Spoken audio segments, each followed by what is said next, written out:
ध्यान दीजिएगा, मैं आगे बताने जा रहा हूं इलेक्ट्रोमैग्नेटिक इंडक्शन।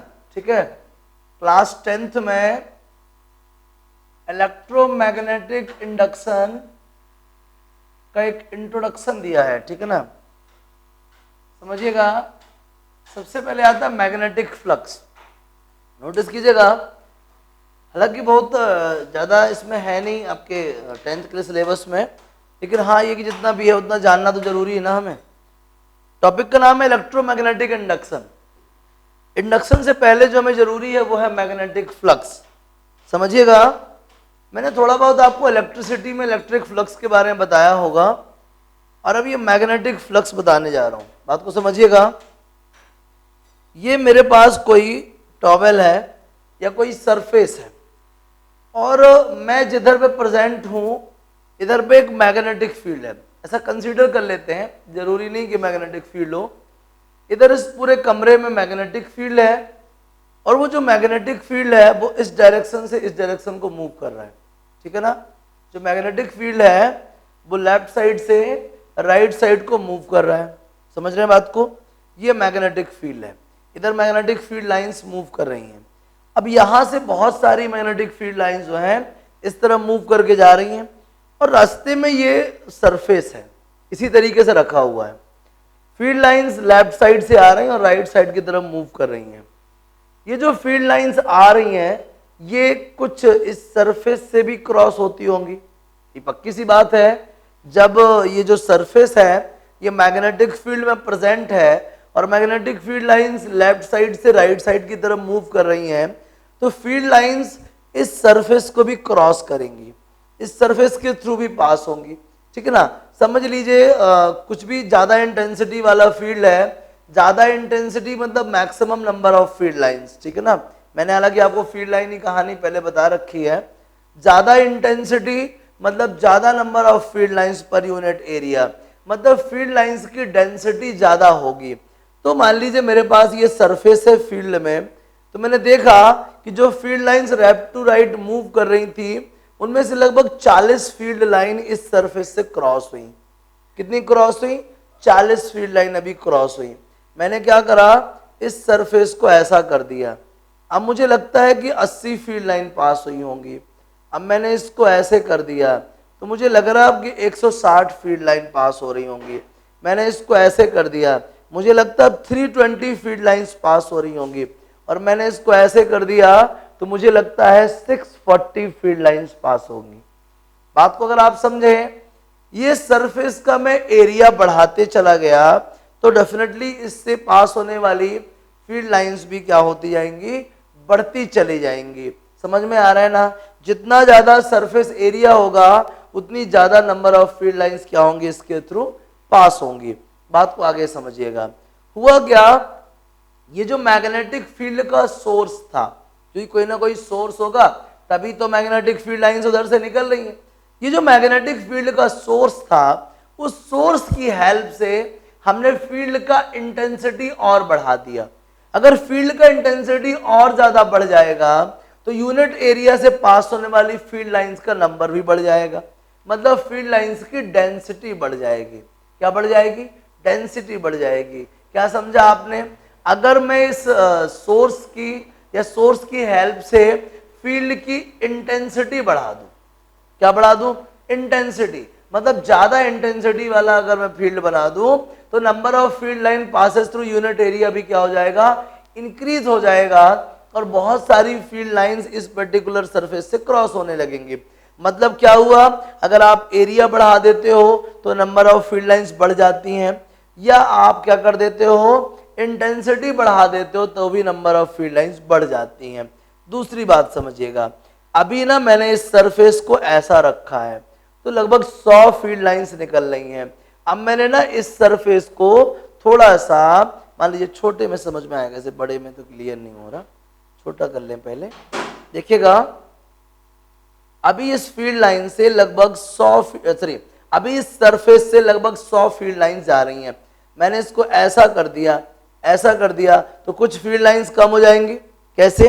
जैसे कि ऐसा समझो कि पहले हमारे पास ये ऐसा सरफेस था, ठीक है ना, ये ऐसा सरफेस था, ये परपेंडिकुलर है इसके फील्ड के, ये फील्ड जा रही हैं, फील्ड लाइंस, ठीक है ना, ये फील्ड लाइंस जा रही हैं, ये फील्ड लाइंस खुद ही देख पा रहे हो आप, 6 हैं ये। इसको मैं और घुमा दूं, इसको जब मैंने ऐसे घुमा दिया तो आप देखिए यहाँ वाली फील्ड लाइंस तो जाएंगी, यहाँ वाली भी जाएगी, यहाँ वाली भी जाएगी, यहाँ वाली भी जाएगी, यहाँ वाली भी जाएगी, और यहाँ वाली नहीं जा पाएगी। क्यों? इसको मूव करा दिया ना, इसको और मूव करा दीजिए, इसको ऐसे रख दीजिए एकदम बिल्कुल परपेंडिकुलर, ठीक है ना। ये ले लीजिए, अब सिर्फ इससे एक ही फील्ड लाइन पास हो रही है, बाकी की सब नीचे से निकल जा रही हैं, ऊपर से निकल जा रही हैं। क्या समझा आपने? अगर आप इस सरफेस और फील्ड के बीच का जो एंगल है, अगर आप वो चेंज करते हो, ठीक है ना, वो एंगल बढ़ाते हो, क्या करते हो, उस एंगल को बढ़ाते हो, तब भी क्या होती है, वैल्यू चेंज होती है, ठीक है ना। क्या समझा आपने? क्या क्या समझ लिया? अगर आप सरफेस एरिया को इंक्रीज करते हो या डिक्रीज करते हो तो number of field line passes through that surface will change, ठीक है ना। दूसरी कंडीशन क्या है? अगर अपन क्या करते हैं, इंटेंसिटी ऑफ फील्ड, अगर इंटेंसिटी बढ़ाते हैं तो ज्यादा फील्ड लाइंस पास होंगी यूनिट एरिया से, अगर इंटेंसिटी कम करते हैं तो कम फील्ड लाइन पास होंगी। और थर्ड पे आता है angle of orientation, angle of orientation. कौन सा orientation? Between, angle of orientation between the field and the surface, field and surface. बात को समझिएगा। तो क्या समझा आपने कि किसी भी पर्टिकुलर सरफेस से पास होने वाली जो नंबर ऑफ फील्ड लाइंस हैं वो सरफेस एरिया से अफेक्टेड होती हैं, इंटेंसिटी से अफेक्टेड होती हैं, और angle of orientation between the field and surface से भी अफेक्टेड होती हैं। लेकिन ये जो फील्ड लाइंस का नंबर है, हम क्यों पढ़ रहे हैं, क्यों जब से आधे घंटे से काउंट कर रहे हैं कि इतनी फील्ड लाइंस पास होंगी, इतनी फील्ड लाइंस पास होंगी, कम हो जाएंगी, ज्यादा हो जाएंगी, क्या प्रॉब्लम है हमको? एक्चुअल में हमको यही तो नोट करना था, किसी पर्टिकुलर सरफेस से कितनी फील्ड लाइन पास होती हैं, यही कहलाता है magnetic flux. What is the magnetic flux? Magnetic flux is the number of magnetic field lines. What is the magnetic flux? Magnetic flux is the number of magnetic field lines passes through the given surface. किसी surface से पास होने वाली field lines का जो number है, किसी particular surface से पास होने वाली जो फील्ड लाइंस का नंबर है, that is the magnetic flux. What is magnetic flux? Magnetic flux is the number of magnetic field lines passes through given surface. What is the magnetic flux? Magnetic flux is the number of magnetic field lines passes through given surface. Clear हो गया? किसी particular surface से पास होने वाली magnetic field lines का जो number है, that is the magnetic flux. समझ में आ गया? क्या कहलाता है? मैग्नेटिक फ्लक्स कहलाता है। क्लियर हो गया? आगे समझिएगा। तो मैग्नेटिक फ्लक्स किन किन फैक्टर्स पे डिपेंड करता है? सबसे पहले तो ये बोल सकते हैं ना, factors affecting the magnetic flux. सबसे पहले सरफेस एरिया। अगर हम सरफेस एरिया को इंक्रीज करते हैं then maximum number of field lines क्या उससे पास होंगी, या more number of field lines पास होंगी। ज्यादा नंबर ऑफ फील्ड लाइंस मतलब ज्यादा फ्लक्स।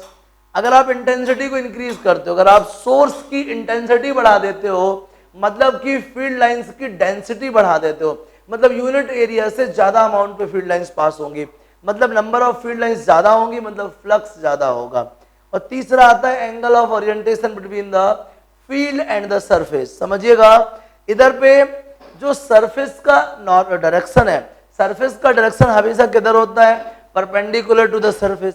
जो सरफेस का डायरेक्शन है और जो फील्ड का डायरेक्शन है, दोनों कैसे है? पैरेलल।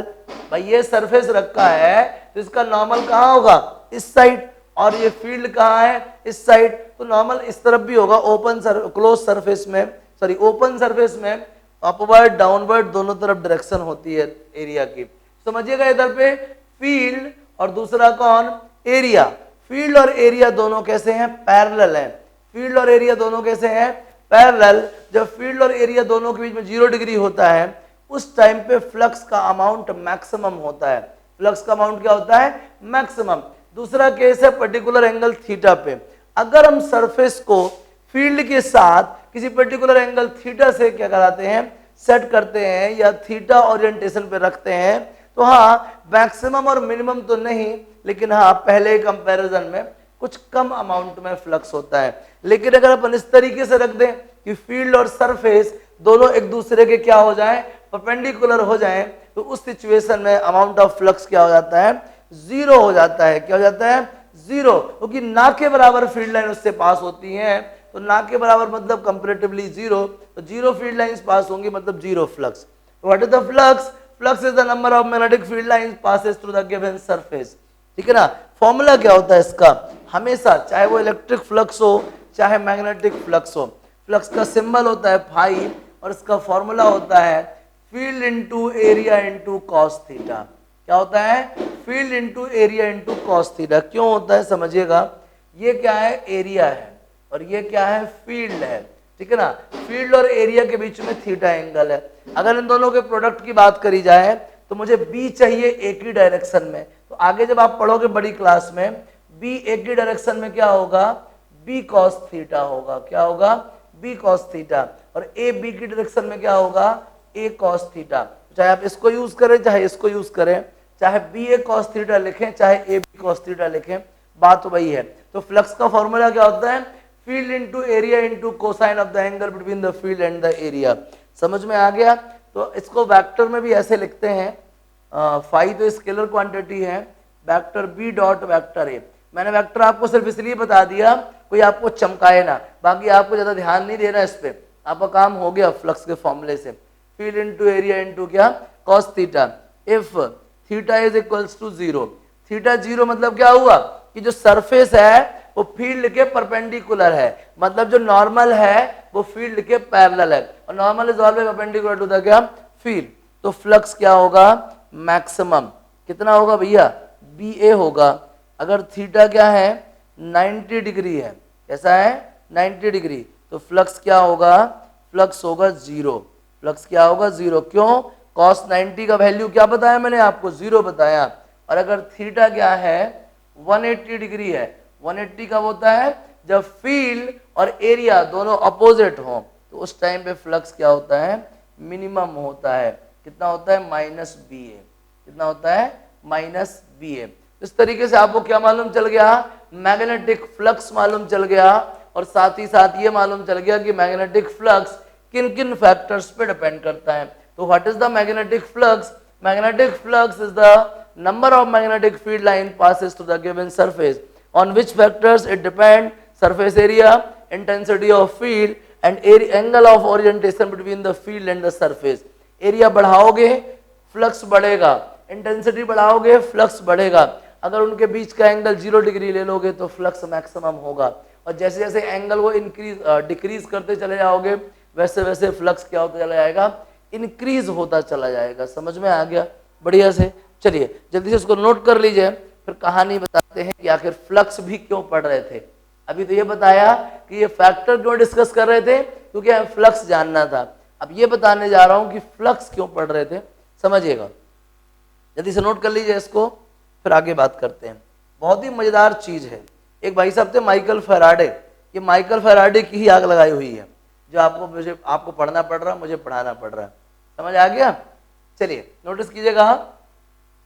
अब हम आते हैं फेराडे की कहानी पे, ठीक है ना। माइकल फेराडे, समझिएगा, माइकल फेराडे की कहानी समझिए क्या सिचुएशन है। होता क्या है कि हमने ना इधर पे एक डिवाइस अरेंज किया है, हमने ना इधर पे एक सोलेनॉइड बना लिया। ये सिलेंड्रिकल हॉलो पाइप है और इस पे वायर बाउंडेड है, कॉपर वायर बाउंडेड है, कॉपर वायर। ये पूरा सिस्टम है, इसमें ये जो है तो गैल्वेनोमीटर लगा हुआ है, ठीक है ना। और ये पूरा एक सिस्टम बना है, गैल्वेनोमीटर में कुछ इस टाइप से बना देता हूँ। ये हॉलो है भाई, हॉलो, समझ रहे हैं ना। चलिए हमने किया क्या, हमने एक मैग्नेट लिया, अभी सिर्फ लिया, अभी कोई कहानी नहीं है। ये नॉर्थ पोल और ये क्या, साउथ पोल। बहुत ही ध्यान से समझिएगा, अभी आपको बिल्कुल दिमाग नहीं चलाना है, बस देखते रहना शांति से। ये क्या है, एक सोलेनॉइड है, एक सिलेंडर है, सिलेंडर पे कॉपर वायर बाउंडेड है, और ये सिलेंडर को अटैच कर रखा है और साथ में क्या लगा दिया है, गैल्वेनोमीटर लगा दिया है। क्या लगा दिया है, गैल्वेनोमीटर। ये जो निडल कहीं देखने को मिले ना, समझ जाना गैल्वेनोमीटर है। काम क्या है गैल्वेनोमीटर का भाई, galvanometer device can detect the presence of current. Galvanometer वो डिवाइस है जो करंट का प्रेजेंस डिटेक्ट करता है ओनली, ठीक है ना। कितने अमाउंट का करंट कोई लेना देना नहीं है, ये पता करता है कि करंट है या नहीं है और किस डायरेक्शन में है। समझिएगा प्रोसेस क्या है, हुआ क्या भाई साहब, फैराडे ने इस नॉर्थ पोल को लेके और इस तरह मूव करना स्टार्ट किया। अभी नॉर्थ पोल फिक्स जगह पे है, साउथ पोल फिक्स जगह पे है, मतलब मैग्नेट जो है स्टेशनरी है। मैं लिख देता हूं कि V is equals to 0। Magnet फिलहाल यहां पे स्टेशनरी है, मैग्नेट स्टेशनरी है, देन डेफिनेटली इसका एक फिक्स फील्ड होगा। भाई जहां पे मैग्नेटिक मटेरियल रखा होगा उसकी सराउंडिंग में क्या होगा, एक रीजन होगा जहां तक ये अपना इफेक्ट पहुंचा सकता है। उसी रीजन को अपन क्या बोलते हैं, मैग्नेटिक फील्ड बोलते हैं। तो जब ये मैग्नेट आखिर रखा ही है तो ऑब्वियसली इसके चारों तरफ क्या होगा, मैग्नेटिक फील्ड होगा। अभी ये रखा है, इसके चारों तरफ मैग्नेटिक फील्ड है, तो ये जो कॉइल है ना ये भी उसके मैग्नेटिक फील्ड में आती होगी, पक्की सी बात है, ये उसके मैग्नेटिक फील्ड में आती होगी। समझिए होता क्या है, मैं मैग्नेट को लेके चलना स्टार्ट कर देता हूं। ये केस 1 था, अब केस 2 पे आते हैं। मैं मैग्नेट को लेके चलना स्टार्ट कर देता हूं, ठीक है ना, मैं इसको लेके चलना स्टार्ट कर देता हूं टूवर्ड्स द कॉइल। बहुत दिमाग लगाइएगा, इनिशियली मैंने क्या बोला, मैग्नेट इज एट रेस्ट। अगर मैग्नेट रेस्ट में है तो इसकी सराउंडिंग में इसका क्या होगा, मैग्नेटिक फील्ड होगा, मतलब ये कॉइल भी उसके मैग्नेटिक फील्ड में आती है। अब मैंने क्या किया, मैग्नेट को लेके इस तरह मूव करना स्टार्ट किया। डेफिनेटली यार सोर्स की सराउंडिंग में मैग्नेटिक फील्ड, जब सोर्स इसके क्लोज जा रहा होगा तो मैग्नेटिक फील्ड की स्ट्रेंथ भी क्या हो रही होगी, बढ़ रही होगी। जब ये खुद सोर्स, खुद मैग्नेट उठ के कॉइल की तरफ मूव करेगा तो कॉइल को जो इंटेंसिटी एक्सपीरियंस हो रही थी उसका अमाउंट बढ़ जाएगा। अभी ये कुछ अमाउंट में इन्फ्लुएंस एक्सपीरियंस कर रहा था, लेकिन जब खुद मैग्नेट इसके पास पहुंच जाएगा तो ये ज्यादा अमाउंट में क्या करेगा, इन्फ्लुएंस एक्सपीरियंस करेगा। मतलब due to the motion of the north pole of the magnet towards the coil the intensity will rise and due to this the current induced in the coil and galvanometer get deflected. समझ गए, जैसे ही मैं north pole को लेके इसके तरफ भागा, needle में क्या हुआ, डिफ्लेक्शन हुआ। निडल में डिफ्लेक्शन कब होगा, जब सर्किट में करंट होगा। क्योंकि गैल्वेनोमीटर है क्या, it is the device can detect the presence of current. अगर गैल्वेनोमीटर में डिफ्लेक्शन है देन डेफिनेटली इस कॉइल में करंट का फ्लो स्टार्ट हो चुका है। हमने कोई सोर्स नहीं लगाया, करंट भेजने की कोशिश नहीं करी, सिर्फ नॉर्थ पोल को इस तरफ ला रहे हैं और इसमें करंट आया। चिंता की बात है, कोई बात नहीं, कुछ दूर पे लाए नॉर्थ पोल को, इधर पे लाए और लाके रोक दिया। अब नहीं जा रहा ये कहीं, अब ये रुक चुका है। समझिएगा बात को। अब जब ये रुक चुका है तो वापस से निडल का डिफ्लेक्शन क्या हो चुका है, खत्म हो चुका है। क्या नाटक है यार, जिस टाइम पे ये नॉर्थ पोल मूव कर रहा था निडल डिफ्लेक्ट हो गई थी और जैसे ही मैंने मूवमेंट को रोक दिया निडल वापस से क्या हो गई, अनडिफ्लेक्टेड हो जाएगी। ठीक है ना, चलिए लगा यार ये क्या जादू है। फिर मन नहीं माना, फिर लेके बढ़े, फिर डिफ्लेक्शन हुआ, फिर रोक दी, फिर डिफ्लेक्शन नहीं हो रहा, कुछ तो प्रॉब्लम है यार। फिर लेके बढ़े, फिर डिफ्लेक्शन हुआ, फिर रोक दिया, नो डिफ्लेक्शन। काफी हद तक समझ चुके होगे आप। ये जो इसमें डिफ्लेक्शन है ये क्या बताता है कि कॉइल में करंट है। कब कब बताता है, whenever the north is moving towards the क्या, कॉइल। जब मैग्नेटिक पोल कंटिन्यूअसली मूव कर रहा होता है तब तक ये डिफ्लेक्ट होती है, मतलब तभी तक इसमें क्या फ्लो होता है, करंट फ्लो होता है। लेकिन जैसे ही मैग्नेट रेस्ट में पहुंच जाता है इसका डिफ्लेक्शन खत्म हो जाता है, मतलब सर्किट से अमाउंट ऑफ करंट भी क्या हो जाता है, खत्म हो जाता है, कोई करंट फ्लो नहीं होता। चलिए एक बात तो ये हुई, मन नहीं माना, दूसरी प्रोसेस। इसी नॉर्थ पोल को अब दूर ले जाना स्टार्ट किया। किसी ने सोचा कि पास आने की वजह से होता होगा, दूर ले जाना स्टार्ट किया तो भैया फिर डिफ्लेक्शन हुआ, और इस बार तो मजा आ गई यार, डिफ्लेक्शन भी अपोजिट डायरेक्शन में हुआ। मतलब जो प्रोड्यूस्ड करंट है उसकी डायरेक्शन रिवर्स हो गई। मतलब उसी नॉर्थ पोल को पास में लाने में किसी पर्टिकुलर डायरेक्शन में करंट था, लेकिन दूर ले जाने में उसकी अपोजिट डायरेक्शन में करंट फ्लो होने लगा। मतलब कि सिर्फ मैग्नेट को लाने से फोर्स नहीं आ रहा है, लाने से करंट इंड्यूस नहीं हो रहा है, ले जाने से भी इंड्यूस हो रहा है। और लाना और ले जाना करंट की डायरेक्शन बताता है, डायरेक्शन को इंट्रोड्यूस करता है। अगर पास ला रहे हैं तो किस डायरेक्शन में करंट होगा, और दूर ले जा रहे हैं तो किस डायरेक्शन में करंट होगा। समझिएगा बहुत ध्यान से। इसके बाद क्या होता है, वापस से इसको रोक दिया गया तो नो डिफ्लेक्शन यार। फिर मूव कराने लगे तो फिर वापस से डिफ्लेक्शन। इसका मतलब एक चीज तो डिसाइड हो गई, अगर आप नॉर्थ पोल को टूवर्ड्स द कॉइल लाते हैं या ले जाते हैं, ठीक है ना, तो during the motion of the north pole towards the coil और away from the coil, the current is induced in a coil that can source by the क्या, डिफ्लेक्शन ऑफ द निडल। ठीक है ना, तो कहने का मतलब ये हुआ कि जब भी हम नॉर्थ पोल को कॉइल के पास लाते हैं या कॉइल से दूर ले जाते हैं, उस टाइम पे लाने और ले जाने के दौरान, जर्नी के दौरान इस कॉइल में क्या होता है, करंट इंड्यूस होता है, जिसकी डायरेक्शन इस बात पर डिपेंड करती है कि आप नॉर्थ पोल को क्लोज ला रहे हैं या अवे ले जा रहे हैं। ठीक है ना, इसके पास ला रहे हैं या इससे दूर ले जा रहे हैं। समझ रहे हैं बात को। चलिए, ये तो हुआ नॉर्थ पोल की कहानी में। अब मैं चेक करता हूं क्या साउथ पोल में भी ऐसा ही होता था। फैराडे नहीं माने, उन्होंने इस बार मैग्नेट का साउथ पोल ले लिया। क्या ले लिया, साउथ पोल। ठीक है ना, जिस टाइम पे मैग्नेट रेस्ट में है कोई करंट नहीं है भैया, जिस टाइम पे रेस्ट में है उस टाइम पे कोई करंट नहीं है। और जैसे ही साउथ पोल को लेके मूव करना स्टार्ट किया, निडल में डिफ्लेक्शन हुआ। अरे ये तो बड़ी मजेदार बात है। डिफ्लेक्शन भी किस तरफ हुआ, नॉर्थ के अपोजिट। जब नॉर्थ को ला रहे थे तो उस तरफ डिफ्लेक्शन था, अब साउथ को ला रहे हैं तो इस तरफ डिफ्लेक्शन है। लाते गए तो डिफ्लेक्शन मिलता रहा, रोक दिया लाके यहाँ पे लाके सॉरी रोक दिया तो नो डिफ्लेक्शन। ठीक है ना, अब वापस से दूर ले जाने लगे, दूर ले जाने लगे। जब दूर ले जाने लगे तो फिर अपोजिट डायरेक्शन में डिफ्लेक्शन।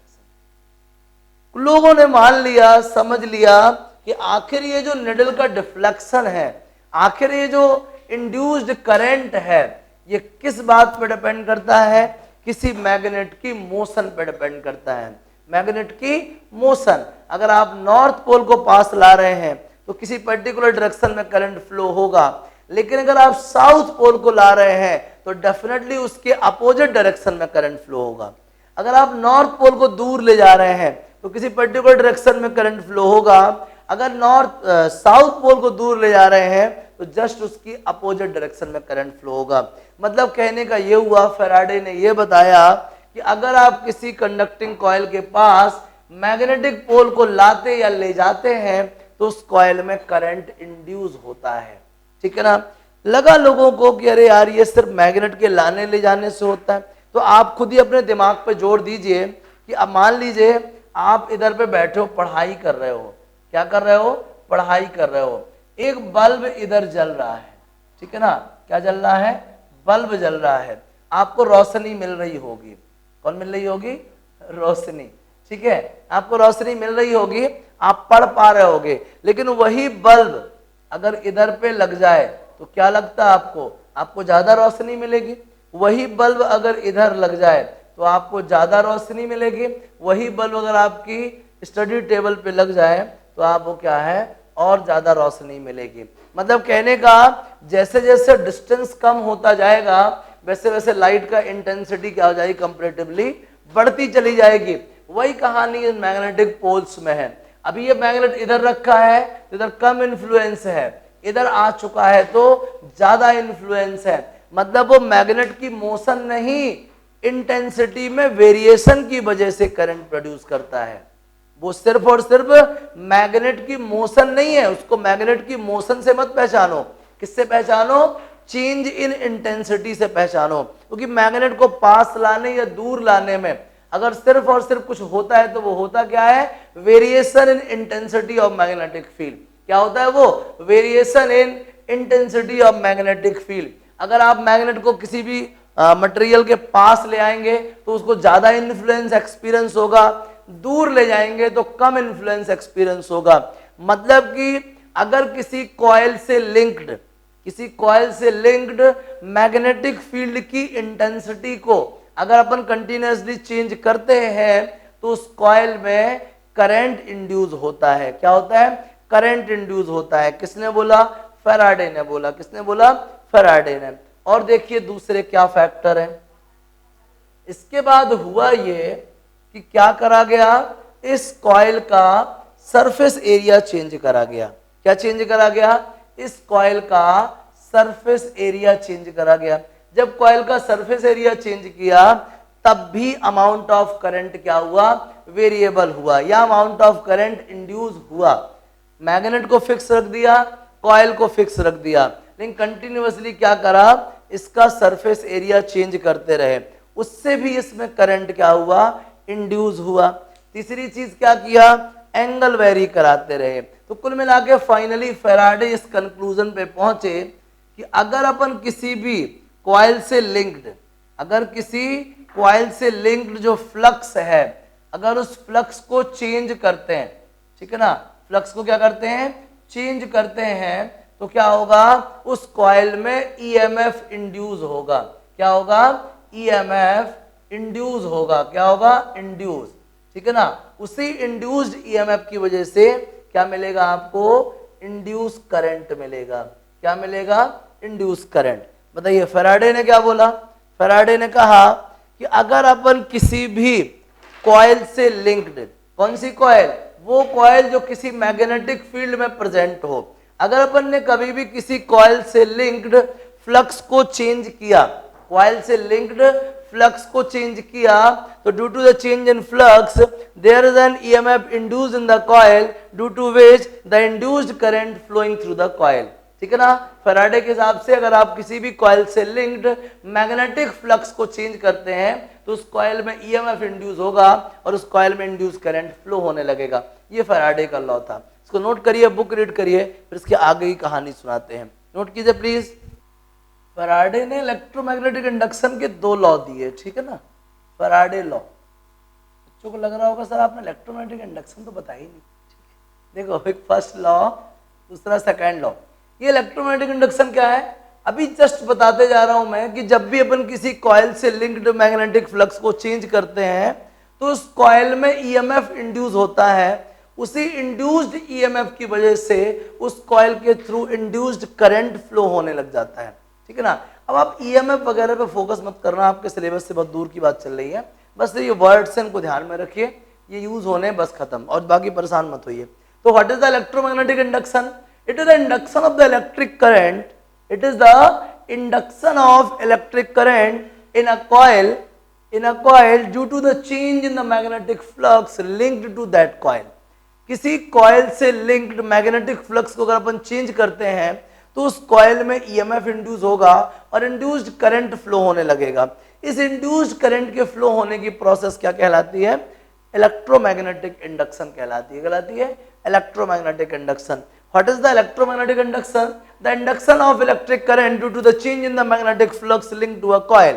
किसी भी कॉइल में करंट का इंडक्शन किसकी वजह से? उस कॉइल से लिंक्ड मैग्नेटिक फ्लक्स को चेंज करने की वजह से क्या कहलाता है? इलेक्ट्रोमैग्नेटिक इंडक्शन कहलाता है। और इसे पूरा कंबाइन स्टडी किसने किया? फैराडे ने। दो लॉ दिए। पहला तो ये, जब तक फ्लक्स चेंज करते रहोगे तब तक ईएमएफ इंड्यूस होगा, फ्लक्स चेंज होना बंद और इंडक्शन ऑफ करंट भी बंद। समझ में आ गया? फर्स्ट लॉ क्या कहता है? whenever we change the magnetic flux linked to a coil, whenever we change the magnetic flux linked to a coil, then there is an EMF induced in the coil and induced current flowing through it. ठीक है ना। जब तक आप किसी coil से linked magnetic flux को change करते रहेंगे तभी तक उसके थ्रू करंट फ्लो होगा, ठीक है ना। और जैसे ही आप फ्लक्स का चेंज बंद कर देते हो, जैसे कि अपन मैग्नेट को रोक देते थे ना, वैसे ही करंट का इंडक्शन भी बंद हो जाता था, ठीक है ना। पहला लॉ ये था। दूसरा लॉ क्या कहता है कि जो इंड्यूस्ड ईएमएफ है वो rate of change in flux के प्रोपोर्शनल होता है। जो इंड्यूस्ड ईएमएफ है वो rate of change in flux के प्रोपोर्शनल होता है। प्रोपोर्शनैलिटी साइन चेंज करेंगे तो कांस्टेंट आएगा, और ये कांस्टेंट आता है माइनस में।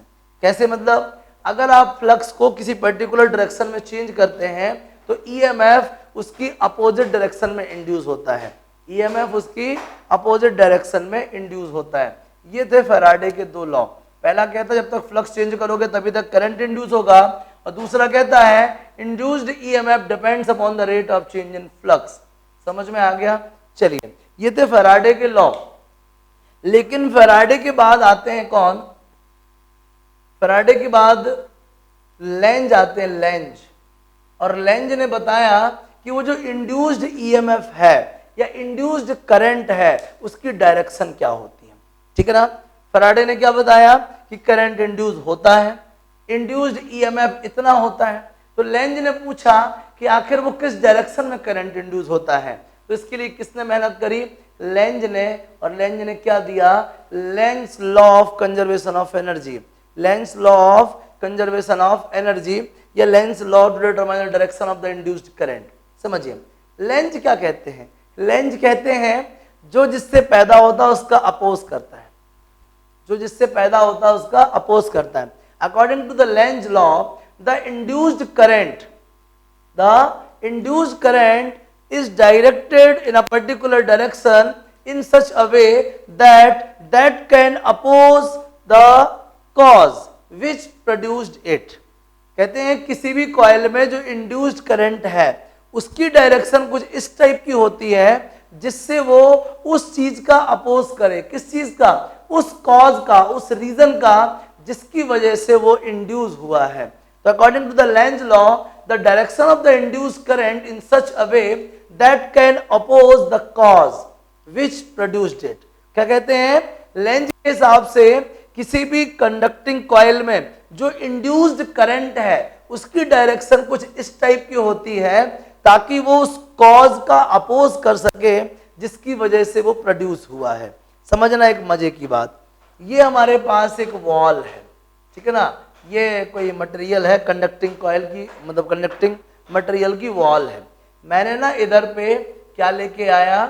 नॉर्थ पोल लेके आ रहा हूं ना। अभी तो कुछ नहीं है, अभी इसमें कोई ईएमएफ इंड्यूस नहीं हुआ, कोई करंट नहीं फ्लो हो रहा है, ये मैग्नेट यहाँ पे रखा है, कोई प्रॉब्लम नहीं है। अभी इसका कुछ ना कुछ फील्ड होगा और ये कॉइल इसके फील्ड में आ रही होगी, ठीक है ना। बता चुका हूं पहले मैं आपको, ये मैग्नेट रखा है, डेफिनेटली इसके चारों तरफ इसका फील्ड होगा और ये जो कॉइल है इसके फील्ड में आ रही होगी, ठीक है। कोई फिक्स मैग्नेटिक फील्ड होगा। अब मैंने नॉर्थ पोल को इस तरफ लाना स्टार्ट किया। नॉर्थ पोल को लाना स्टार्ट किया मतलब इंटेंसिटी चेंज करना स्टार्ट किया। क्या किया? इंटेंसिटी चेंज करना स्टार्ट किया। और जब मैंने इंटेंसिटी चेंज करना स्टार्ट किया तो इससे लिंक्ड फ्लक्स चेंज होने लगा। इससे लिंक्ड जब फ्लक्स चेंज होगा तो इसमें ईएमएफ इंड्यूस होगा, इसमें ईएमएफ इंड्यूस होगा तो इसमें करंट फ्लो होगा, और करंट कुछ इस तरीके से फ्लो होगा ताकि ये इस कॉज का अपोज कर सके, मतलब इसकी मोशन का अपोज कर सके, मतलब इसको इस तरफ ना आने दे। तो ऐसी कौन सी चीज है जो नॉर्थ पोल को इस कॉइल की तरफ नहीं आने देगी? वो है इसका नॉर्थ पोल बन जाना। अगर ये नॉर्थ पोल बन जाएगा, अगर ये नॉर्थ पोल बन जाएगा तो ये क्या करेगा? नॉर्थ पोल को रिपेल करेगा। और ये नॉर्थ पोल किस केस में बनेगा? जब करंट कहाँ फ्लो हो? एंटी क्लॉकवाइज डायरेक्शन में फ्लो हो। कहाँ फ्लो हो? एंटी क्लॉकवाइज डायरेक्शन में। अगर एंटी क्लॉकवाइज डायरेक्शन में होगा तो फील्ड लाइन इससे बाहर निकलेंगी, और जहां से फील्ड लाइन बाहर निकलती है उसको हम क्या बोलते हैं? नॉर्थ पोल बोलते हैं। तो ये नॉर्थ पोल जैसे बिहेव करेगा ताकि ये नॉर्थ पोल इसके पास ना आ सके। समझना? अब मैं क्या कर रहा हूं? नॉर्थ पोल को दूर ले जा रहा हूं। बात को समझना। अभी ना जब ये रेस्ट में है इसमें कोई करंट नहीं है, बगल में बना लेते हैं कॉइल, ठीक है ना। अभी जब ये ना रेस्ट में है ना इसमें कोई करंट नहीं है, ठीक है। अब मैं नॉर्थ को दूर लेके जा रहा हूं, दूर लेके जा रहा हूं। जैसे ही मैं सोर्स को दूर लेके जाऊंगा डेफिनेटली इंटेंसिटी कम होगी, इंटेंसिटी कम होगी मतलब फ्लक्स चेंज होगा, फ्लक्स चेंज होगा मतलब ईएमएफ इंड्यूस होगा, ईएमएफ इंड्यूस होगा मतलब इंड्यूस्ड करंट आएगा। तो इंड्यूस करंट कुछ इस डायरेक्शन में आएगा जिससे वो नॉर्थ के दूर जाने का अपोज करेगा। तो नॉर्थ के दूर जाने का अपोज करेगा मतलब नॉर्थ को दूर नहीं जाने देगा। नॉर्थ को दूर कब नहीं जाने देगा? जब अट्रैक्ट कर लेगा। अट्रैक्ट करने के लिए क्या चाहिए? इसको साउथ पोल बनना पड़ेगा, और साउथ पोल बनने के लिए करंट का डायरेक्शन कैसा होना चाहिए? क्लॉकवाइज होना चाहिए। कैसा होना चाहिए? क्लॉकवाइज। लीजिए, जब आप नॉर्थ पोल को इस तरफ ला रहे थे इसमें anti clock current, north pole को दूर ले जा रहे थे इसमें क्लॉकवाइज करंट। और देख लो भाई, एक बढ़िया समझ में आ रहा होगा हल्का हल्का आपको। फिर लेंज की कहानी वापस से बताता हूं। अब मैंने ले लिया ना इधर पे साउथ पोल, इधर पे नॉर्थ पोल, अभी रेस्ट में है मैग्नेट, कोई करंट इंड्यूस नहीं हुआ। मैं साउथ पोल को लेके आने लगा, मैं साउथ पोल को पास में लेके आऊंगा मतलब इंटेंसिटी चेंज होगी, मतलब कॉइल से लिंक्ड फ्लक्स चेंज होगा, और फ्लक्स चेंज होगा मतलब ईएमएफ इंड्यूस होगा, और ईएमएफ इंड्यूस होगा मतलब इंड्यूस्ड करंट फ्लो होगा। तो इंड्यूस्ड करंट कुछ इस तरीके से फ्लो होगा कि वो साउथ को पास में ना आने दे। तो साउथ को पास में नहीं आने देगा मतलब रिपेल करेगा, रिपेल करेगा मतलब इसको भी क्या बनना पड़ेगा? साउथ बनना पड़ेगा। और साउथ बनने के लिए करंट का मोशन कैसा चाहिए? क्लॉकवाइज चाहिए। कैसा चाहिए? क्लॉकवाइज। अब मैं क्या कर रहा हूं? साउथ पोल को दूर लेके जा रहा हूं, साउथ पोल को दूर लेके जा रहा हूं। अभी ये रेस्ट में है, इसमें कोई करंट नहीं है, मैं साउथ पोल को दूर लेके जा रहा हूं। ऑब्वियसली साउथ पोल को दूर ले जा रहा हूं, मैग्नेट को दूर ले जा रहा हूं, मैग्नेट को दूर ले जा रहा हूं मतलब इंटेंसिटी कम कर रहा हूं, इंटेंसिटी कम कर रहा हूं मतलब फ्लक्स चेंज कर रहा हूं, और फ्लक्स चेंज कर रहा हूं मतलब कि ईएमएफ इंड्यूस होगा, और ईएमएफ इंड्यूस होगा तो इसमें इंड्यूस्ड करंट आएगा, और करंट कुछ इस टाइप से आएगा जो साउथ को दूर नहीं जाने देगा। दूर नहीं जाने देगा मतलब अट्रैक्ट करेगा। अट्रैक्ट करने के लिए इसको नॉर्थ बनना पड़ेगा, और नॉर्थ बनने के लिए करंट की डायरेक्शन कैसी होनी चाहिए? एंटी क्लॉक होनी चाहिए। कैसी होनी चाहिए? एंटी क्लॉक होनी चाहिए। मेरी बात आपको समझ में आ रही कि नहीं आ रही? लेंज भाई साहब क्या बोल रहे थे? लेंज कह रहे थे कि इंड्यूस्ड करंट का जो कैरेक्टर है वो कुछ इस टाइप का होता है कि वो उस कॉज का अपोज करता है जिस कॉज की वजह से करंट इंड्यूस हुआ है। ठीक है ना? According to the Lenz law, the direction of the current, the direction of induced current in a coil in such a way that can oppose the change in its, that can oppose the cause which produced it। ठीक है ना? क्या बोला length ने? Length कहते हैं कि किसी भी कॉइल में जो इंड्यूस्ड करंट है उसकी डायरेक्शन कुछ इस टाइप से होती है ताकि वो अपने कॉज का अपोज कर सके। क्या कर सके? कॉज का अपोज कर सके। तो ये लेंज लॉ की कहानी आपके सामने ही है। कोई मुश्किल लग रही क्या? बताइए। मैंने सर्कुलर कॉइल बताया था ना आपको, क्लॉकवाइज करंट होगा तो वो साउथ पोल जैसे बिहेव करेगा, और एंटी क्लॉकवाइज करंट होगा तो वो नॉर्थ पोल जैसे बिहेव करेगा। समझ में आ गया? तो आपको फैराडे के लॉ भी क्लियर हो गए और लेंज लॉ भी क्लियर हो गया। आ गया समझ में? इंड्यूस्ड करंट की डायरेक्शन अपन राइट हैंड रूल से पता करते हैं। कैसे पता करते हैं? राइट हैंड रूल से, फ्लेमिंग का राइट हैंड रूल। ठीक है ना?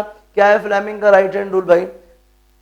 करंट फील्ड फोर्स वाली कहानी है वो, तो है ना, करंट फील्ड फोर्स। ठीक है? तो होता क्या है कि मान लीजिए अपन ऐसा समझ लें कि करंट फील्ड और ये क्या? फोर्स। फोर्स मतलब मोशन, फोर्स मतलब क्या? मोशन। कहने का मतलब ये हुआ अगर कोई कॉइल बी मैग्नेटिक फील्ड में है और उसका जो है तो मोशन है वो किसी पर्टिकुलर डायरेक्शन में हो रहा है तो डेफिनेटली उसमें करंट इंड्यूस होगा।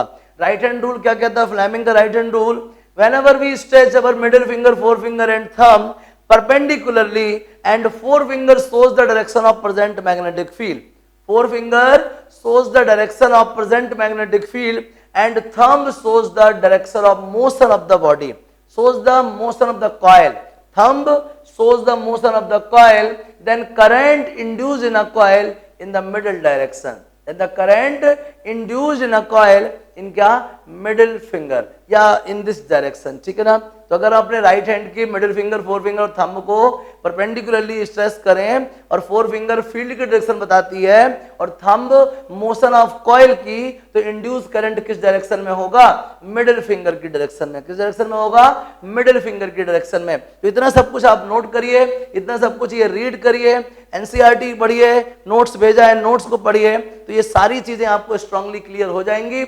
जो भी डाउट है मुझे कॉल मैसेज कीजिए। और इस तरीके से आपका इलेक्ट्रोमैग्नेटिक इंडक्शन भी मैक्सिमम कंप्लीट हो गया।